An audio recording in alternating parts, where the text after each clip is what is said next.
Judge Andrew Napolitano believed he could silence Congresswoman Jasmine Crockett by issuing a $1,000 contempt fine during her testimony. At 75, the former Fox News legal analyst and now a federal judge sat before her with complete confidence in his authority, unaware of what was about to unfold. "You're out of order, Congresswoman," Napolitano declared, his voice echoing through the crowded courtroom. "I'm fining you $1,000 for contempt of court." The room fell silent. Crockett, once a civil rights attorney, slowly rose to her feet. What she said next didn't just shock everyone in attendance. It could very well end Napolitano's judicial career. But before we dive into what happened next, hit that like button and stay tuned. This is a story you'll want to hear till the end. That morning, the federal courthouse in Washington, D.C. was charged with tension. Just weeks earlier, several states had passed new voting laws that civil rights advocates condemned as the harshest voter suppression measures since Jim Crow. What was meant to be an expert hearing on voting rights had turned into a fierce political showdown. For years, Napolitano had been Fox News' go-to legal analyst, known for his stern tone and deep dives into constitutional law. His nightly commentaries earned him a strong following among conservatives who respected his commitment to constitutional principles. When Trump nominated him to the federal bench, it appeared to be the perfect conclusion to a career grounded in conservative legal ideology. Even his Senate confirmation went smoothly, with a few Democrats acknowledging his legal expertise. Colleagues described him as meticulous and utterly convinced of his intellectual authority. The hearing that brought them face to face centered on the Protecting Voting Rights Act, a bill aimed at reinstating key sections of the Voting Rights Act that had been struck down by the Supreme Court. Crockett was invited to testify on voter suppression in Texas, carrying a thick binder filled with evidence showing how Republican lawmakers were systematically making it harder for minorities to vote. For Napolitano, it was supposed to be a standard session: ask questions, maintain decorum, and perhaps make a few remarks about federal overreach. The proceeding began exactly as he expected. Sitting high behind his wooden bench, he gazed down at Crockett, who sat calmly at the witness table. "Congresswoman Crockett," Napolitano began, his tone firm and practiced. "You've made serious allegations about voting restrictions in Texas. I trust you have strong evidence to support these claims." Crockett met his gaze, calm but unwavering. "Your Honor, I have extensive documentation showing systematic voter suppression, affecting more than 200,000 individuals in my district alone. I'll determine what qualifies as evidence in my courtroom." Napolitano interrupted, his voice growing taut. "Please limit your comments to facts, not political narratives." Crockett's expression tightened slightly, but she maintained composure, opening her binder. "Of course, Your Honor. Let's begin with documented instances of polling locations being shut down without notice, most of them in communities of color." As she proceeded, something unexpected happened. Her testimony wasn't political theater. It was the work of a seasoned civil rights lawyer methodically building a case. She cited statutes, data, and evidence with precision. "In Harris County alone," Crockett continued, "we documented 147 polling place closures between 2020 and 2024, 87 of which occurred in predominantly minority neighborhoods." "Congresswoman," Napolitano interrupted again, "correlation doesn't equal causation. You can't simply assume intent." "I'm not assuming anything, Your Honor," Crockett replied firmly.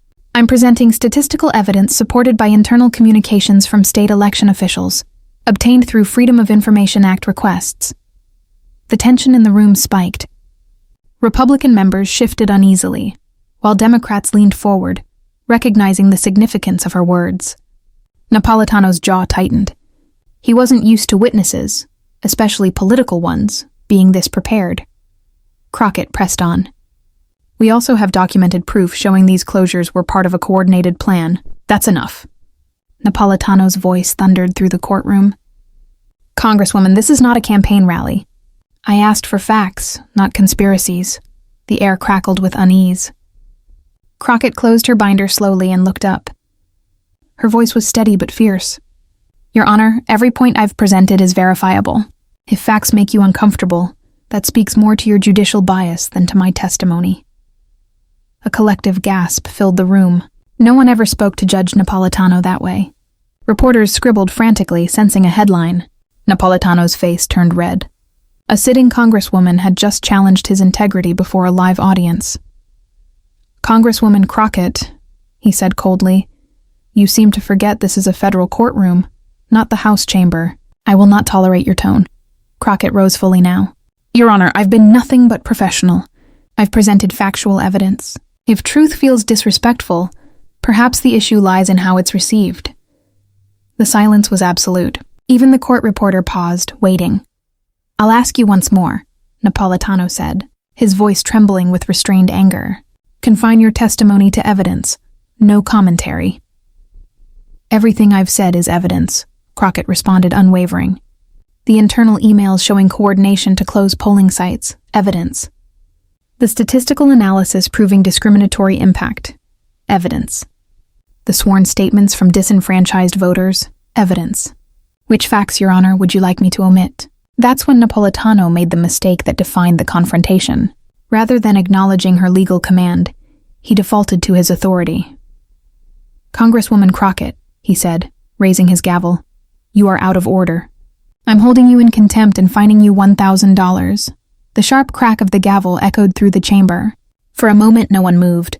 A federal judge had just fined a sitting congresswoman for presenting evidence on voter suppression. Then, something unexpected happened. Instead of backing down, Jasmine Crockett smiled, confidently. The moment Judge Napolitano struck his gavel, the entire atmosphere in the courtroom changed. What he assumed would end Jasmine Crockett's so-called disruptive testimony instead became the start of his greatest professional crisis. "Your Honor," Crockett began, her voice calm yet unwavering, commanding everyone's attention. "I accept your contempt ruling. However, before we proceed, I have a few questions about the legal foundation of your decision." Napolitano raised an eyebrow. "Congresswoman, you do not have the authority to question my rulings in this courtroom." "With all due respect, Your Honor, I do," Crockett replied firmly but respectfully.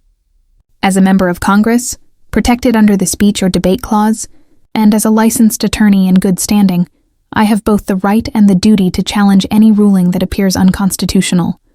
The courtroom murmured in shock. Republican committee members began texting their legal teams, while Democrats leaned forward, realizing something significant was unfolding. The Speech or Debate Clause, Article 1, Section 6 of the U.S. Constitution, protects members of Congress from being questioned elsewhere about their legislative actions, Crockett continued. "My testimony today concerns pending voting rights legislation, which falls directly under that protection.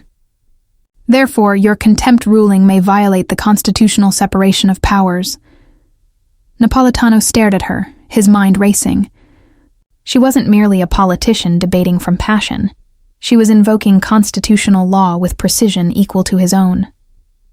"Furthermore, Your Honor," Crockett said as she opened her folder, "before issuing this citation, did you reflect on your own public remarks regarding voting rights legislation? Specifically, your statement on Fox News 3 weeks ago where you said, and I quote, 'The Protecting Voting Rights Act is unconstitutional overreach that will destroy the integrity of American elections.'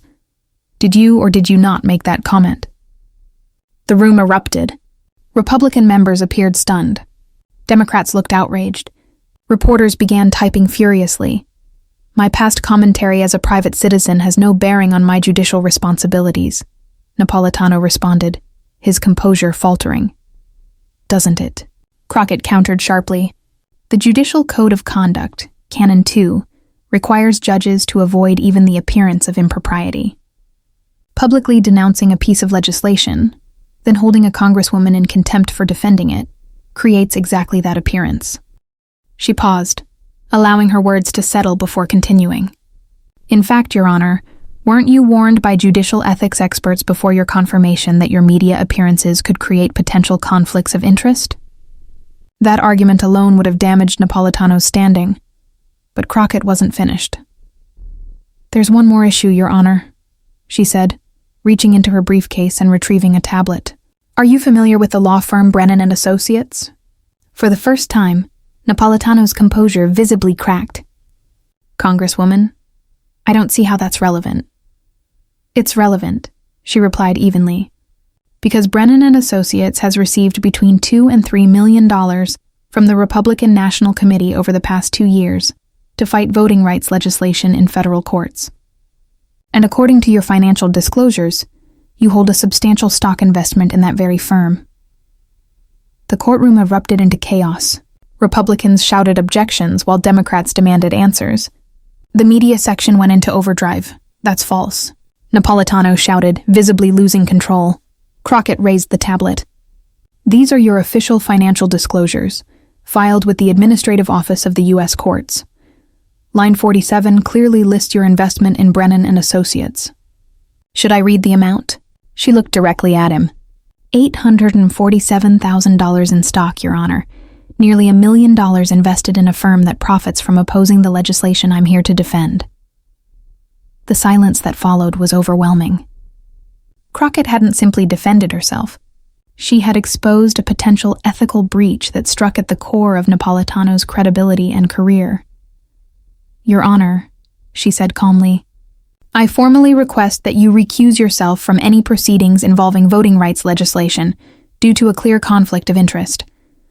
I also move that my contempt citation be vacated as constitutionally invalid and ethically compromised. The once confident judge now sat motionless, his authority shattered. Court is in recess, he muttered, before quickly retreating from the bench. As Napolitano disappeared through the side door, the courtroom descended into chaos. Yet amidst the noise, Jasmine Crockett remained composed, having just delivered one of the most impactful legal challenges in recent memory. The aftermath was swift and intense. Within hours, Democratic lawmakers were calling for Napolitano's impeachment. Progressive advocacy groups, already mobilizing around voting rights, now had a concrete symbol of judicial bias to rally around. The White House faced pressure to respond, forced to comment on the actions of a judge appointed by the previous administration. Meanwhile, the Judicial Ethics Committee announced it would expedite its review of complaints against him. Behind closed doors, investigations accelerated. Congressional committees began reviewing Napolitano's financial records, and the FBI reportedly initiated a preliminary inquiry into possible judicial misconduct. Crockett's confrontation had done more than challenge one judge.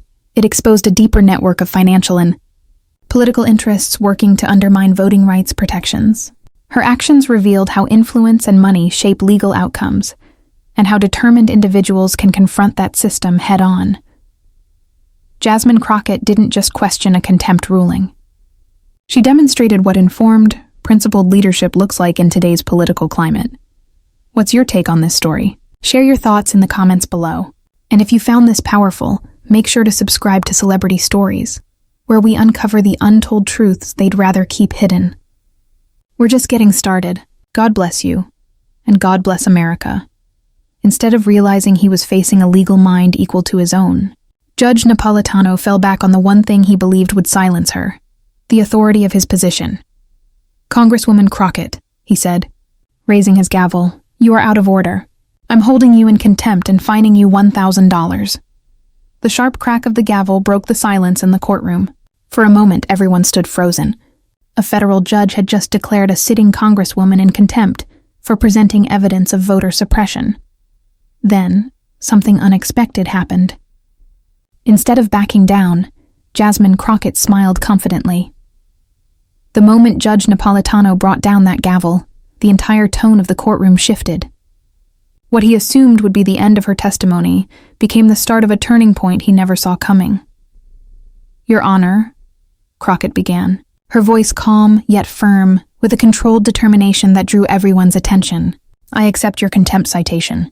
But before we continue, I'd like to ask a few questions about the legal foundation of your ruling. Napolitano raised his eyebrows. Congresswoman, you have no right to question my rulings in this courtroom. With all due respect, Your Honor, I do, Crockett replied steadily. As a member of Congress protected under the speech or debate clause, and as a licensed attorney in good standing, I have both the right and the responsibility to challenge any action that may violate constitutional principles. The courtroom filled with whispers. Republican committee members scrambled to contact their legal advisors, while Democratic members leaned forward, realizing they were witnessing a rare moment.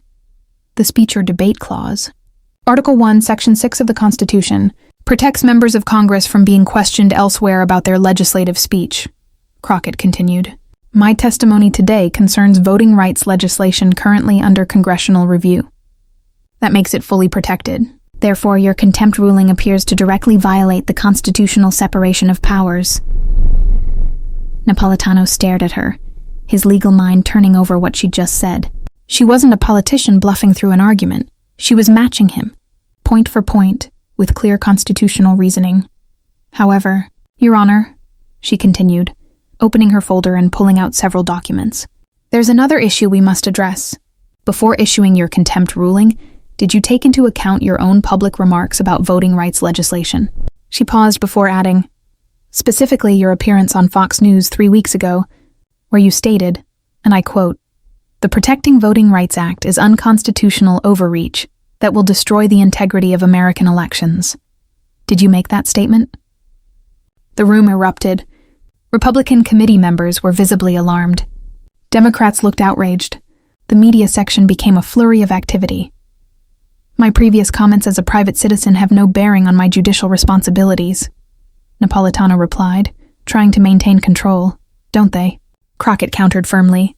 "According to the Judicial Code of Conduct, Canon 2, judges must avoid even the appearance of impropriety. Publicly criticizing legislation and then penalizing a congresswoman for defending it clearly creates that appearance." She paused, letting the weight of her words settle before continuing. "In fact, Your Honor, weren't you cautioned by judicial ethics experts during your confirmation that your media appearances could raise concerns about impartiality? The constitutional debate alone would have been damaging, but what came next would be far worse for Napolitano's credibility." "Your Honor, there's one more matter," Crockett said, reaching into her briefcase for a tablet. "Are you familiar with the law firm Brennan and Associates?" Napolitano's expression changed for the first time during the hearing. "Congresswoman, I fail to see how that's relevant." "It's highly relevant," Crockett said evenly. "Brennan and Associates has received between $2 and $3 million from the Republican National Committee over the last 2 years to challenge voting rights laws in federal courts. And according to your own financial disclosures, you hold substantial stock in that firm." The courtroom exploded in chaos. Republican members rose to object, Democrats demanded an explanation, and reporters rushed to capture every detail. "That's false," Napolitano shouted, his composure breaking. Crockett raised the tablet, displaying the evidence. "These are your official financial disclosure forms, filed last year with the Administrative Office of the U.S. Courts. Line 47 lists your investment in Brennan and Associates. Would you like me to read the exact amount?" She glanced down. $847,000 in stock, Your Honor. Nearly $1 million invested in a firm whose primary income depends on blocking the very legislation I'm here to support." The silence that followed was overwhelming. Crockett hadn't just defended herself. She had dismantled the credibility of a federal judge in full public view. "Your Honor," she continued, maintaining her composure, "I move that you recuse yourself from any further proceedings involving voting rights legislation, due to a clear conflict of interest. I also move that my contempt citation be vacated as constitutionally and ethically invalid." The once confident judge now sat motionless, his authority crumbling before the entire courtroom. "Court is in recess," Napolitano muttered, before quickly leaving the bench. As he exited, the courtroom erupted again. Yet through the noise and commotion, Jasmine Crockett remained composed, standing calmly at the witness table after delivering one of the most decisive legal rebuttals in recent political memory. The fallout was immediate and intense. Within hours, Democratic leaders were calling for Napolitano's impeachment. Progressive organizations that had been preparing for standard advocacy campaigns suddenly had a clear example of judicial misconduct to rally around. The White House faced pressure to comment, as the controversy surrounded a judge appointed by the previous administration. Meanwhile, the Judicial Ethics Committee announced it would fast-track its review of all complaints against Napolitano. Behind the scenes, investigations began. Congressional committees requested Napolitano's financial records, while the FBI reportedly opened a preliminary review into possible judicial corruption. Crockett's confrontation did more than challenge a contempt ruling, and it exposed how financial and political interests intersect within the judicial system. Her actions demonstrated how knowledge, preparation, and courage can hold even the most powerful accountable. Jasmine Crockett didn't just respond to authority. She defined what it means to uphold integrity in the face of power. What do you think about this situation? Share your perspective in the comments below. And if you found this story insightful, make sure to subscribe to Celebrity Stories, where we uncover the truths often left untold. We're just getting started. God bless you, and God bless America.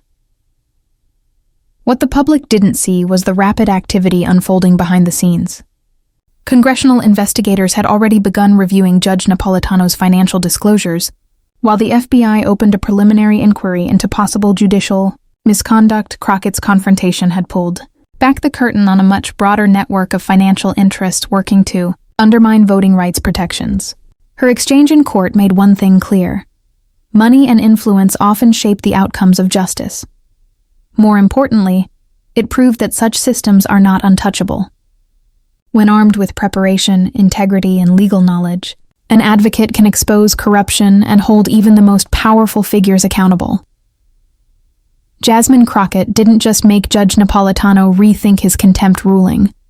She set an example of what effective, principled leadership looks like in modern politics. What's your take on this case? We'd like to hear from you.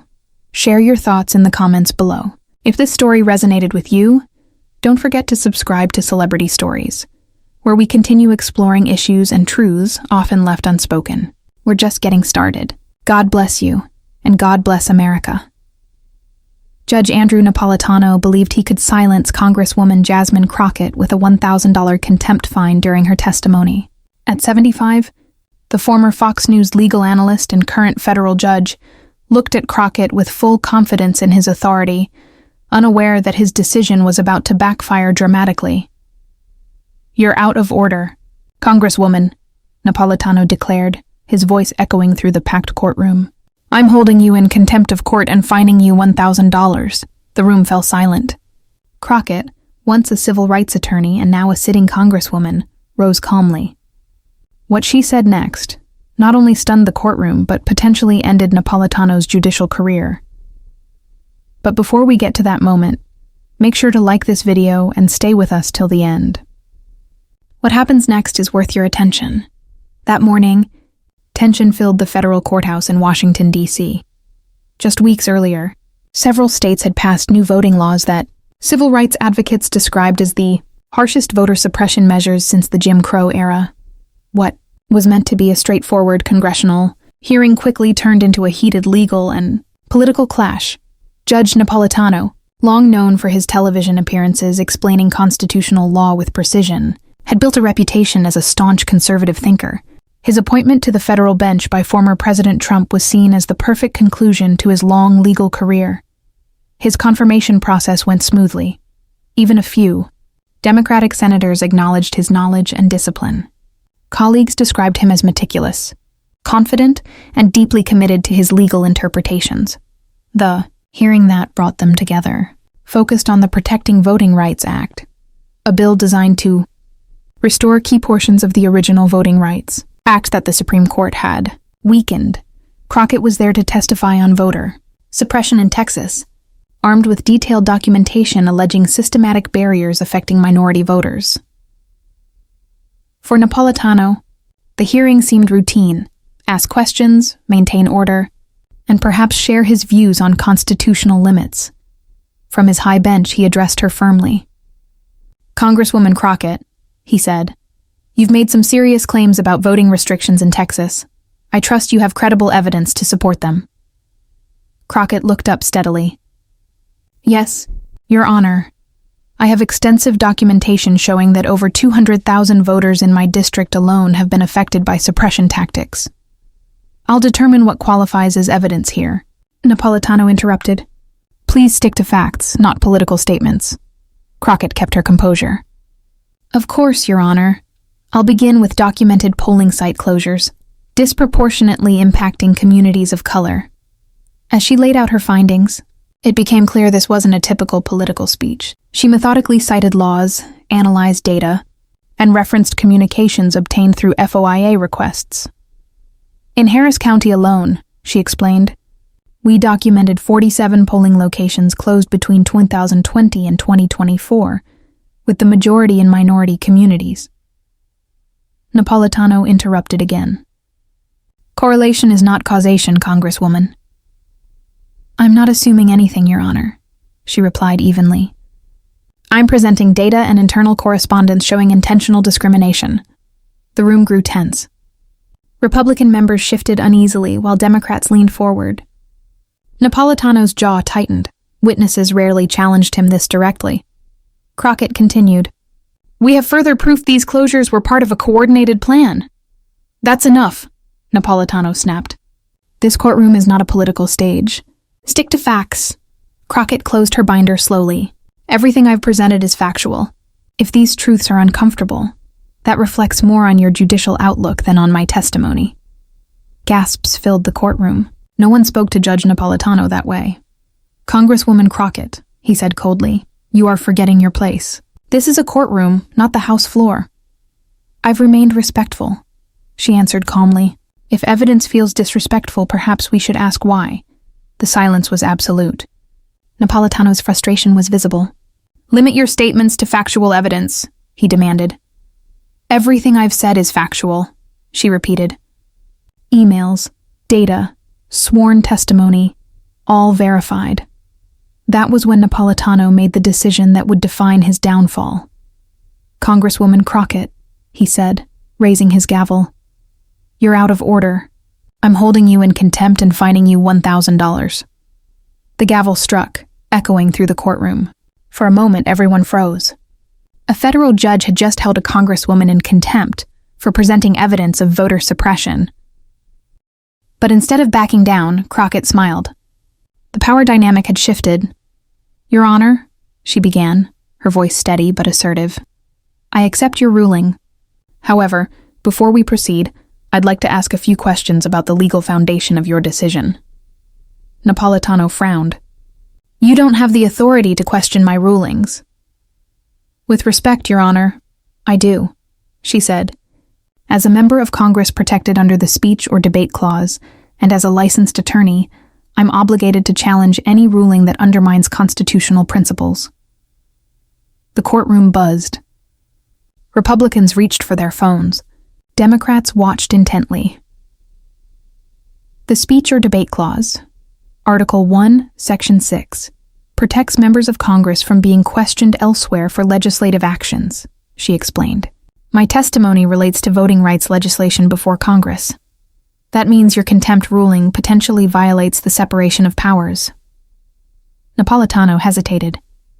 She wasn't grandstanding and she was quoting constitutional law with precision, and, Your Honor, Crockett continued, holding up a document, did you consider your own public comments before issuing this citation?